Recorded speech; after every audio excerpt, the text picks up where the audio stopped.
Revelations is the 7th episode of Season 3. There's an interesting pattern in each Buffy season when it comes to the 7th episodes. Season 1, Episode 7 was Angel, the one that revealed Angel's true nature, Darla's ending, and was the last significant big bad episode in that season until Prophecy Girl. Season 2's Episode 7 was Lie to Me, the episode that laid bare the philosophical blueprint for the rest of the season and perhaps the series itself. Without spoiling, I'll say that the Episode 7 phenomena continues for the rest of the series, and 4 out of those 7 episodes land squarely in my own personal top 10 for the entire series. In nearly every case, the first 6 episodes clear away the dramatic debris remaining from the previous season, and then build the rocket of the upcoming arc. Episode 7's Ignite It.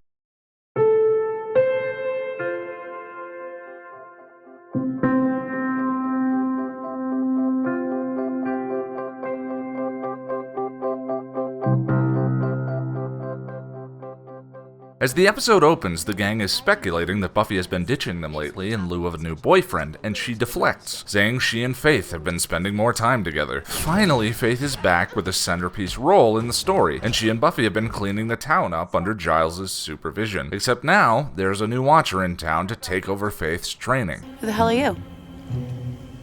Gwendolyn Post. Mrs. Your new watcher. Gwendolyn injects a considerable amount of criticism and buttoned-up sniping into the team chemistry, so Gwendolyn has been sent by the council to take over handling of Faith's training, as well as evaluate Giles' handling of Buffy. She also informs them of a danger from a demon named Lagos who is looking for the glove of Myhnegon, a gauntlet of unknown power. After thoroughly and politely deriding Giles, she exits with Faith. Buffy heads to the mansion for some sexified Tai Chi lessons from Angel. They look about to kiss, but at the last minute she comes to her senses. Better hurry before somebody figures out what we're doing. What are we doing? I mentioned earlier that I thought Buffy's decision to keep Angel's return a secret felt like arbitrary nonsense meant to trigger drama later in the season. The loudest argument against mine, brought up repeatedly in the comments, was that she was simply reacting to everyone's hatred of Angel she perceived from Xander's lie and Giles' torture. In thinking about these next 2 scenes, I understand I was wrong, but I don't think either point of view is completely correct. We'll discuss that in the library, but her decision aside, I don't find Buffy's behavior with Angel here at all confusing or unmotivated. Much the opposite, actually. She has spent the summer grieving for a loved one that has come back from the dead and is now here in front of her with his smoldering chi. Her inability to draw a proper boundary between Angel and herself feels perfectly believable. Consider, too, that her metaphorical heart and spirit are both presently embroiled in a downward spiral towards each other, the lives of Buffy's trio once again paralleling her own by analogy. I'm neither for or against Xander and Willow or Buffy and Angel, merely stating that I find their challenges in love here believable and properly grounded in character. This is a hopeless love, no doubt, given Angel's, performance issues. But the heart is not a rational organ, and love is a strange force that feels like it can never be wrong to act on, even when it is. As if to emphasize the point, Willow and Xander find themselves alone in the library, and a friendly act on Xander's part to relieve tension leads to another kiss, which is luckily broken up by Buffy's metaphorical mind. Giles has discovered the location of the glove in the specific cemetery in town, and Xander tries to alleviate his guilt over the Willow situation by putting himself in harm's way and going after it. When he does, he discovers Angel, who Buffy had told about the glove earlier, has already beat him to it. He tails Angel back to the mansion and discovers... oh boy. Next day, the inevitable confrontation finally occurs. Giles reveals that they know Angel is alive and that Xander saw them kissing, then makes the most succinct argument regarding Buffy's motivations. You must have known it was wrong seeing Angel, or you wouldn't have hidden it from all of us. Exactly. Ultimately, Buffy's perceptions created by the lie were irrelevant. Even if the implications of the lie were true, she still should have mentioned Angel's reappearance to the group, or at the very least, to Giles. If nothing more than for the sake of Slayer prudence. But the truth is, if her friends knew about him, then she wouldn't have been able to flirt with the idea of acting on her desires, the heart making the wrong decision feel right again. Now that I can believe. The fight plays out predictably until Giles decides it has become unproductive and calls it off. Buffy, perceiving an ally, goes to thank Giles, who then lays down the most devastating blow of them all. I won't remind you that the fate of the world often lies with the Slayer. What would be the point? Nor shall I remind you that you have jeopardized the lives of all that you hold dear by harboring a no-murderer. But sadly, I must remind you that Angel tortured me for hours, for pleasure. You should have told me he was alive. You didn't. You have no respect for me or the job I perform.